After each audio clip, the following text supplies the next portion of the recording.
Aikari a tauni ya Rongai marokete gũtabania mĩrũrũngano magĩtetia kũrũgamio kwa waki wa barabara ya kilomita 35 ĩrĩa yumĩte Masai Road Rongai ĩtukanĩirie matũra ma Ole Kasasi Twara gũthiĩ Gĩtengera.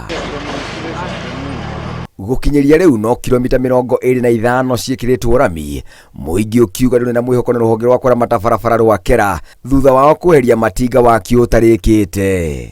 96 hours after the president left, barabara iliwachiwa hapa na hizi matinga zote zikaenda. Sasa watoto wale mnaona kwa kiwanja huko wanaumia na vumbi. Mimi mwenyewe macho yangu imeharibika, hata nasawa miwani sasa hii. Macho yangu hata ioni vizuri. Barabara ĩno itũ nĩ thũku mũno. Thirikari ĩgĩũka gũtũhoya gĩtĩ yatwĩrire ũndũ wa mbere nĩ gũtũrora mwena wa barabara.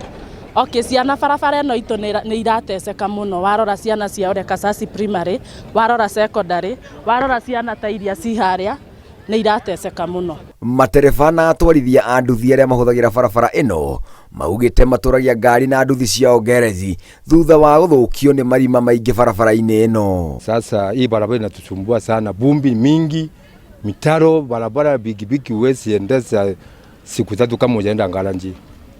Hapa tunaumia sana, tunaumia kweli kweli.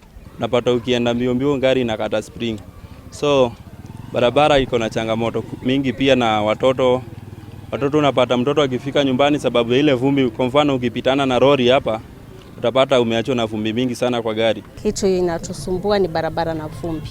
Watoto wetu saa zingine huenda unapata hawakuji shule kwa sababu wakikuja siku ya kwanza asubuhi, jioni wako na homa. Na unajua sasa hii barabara inasababisha sana homa kwa sababu vumbi iko nyingi.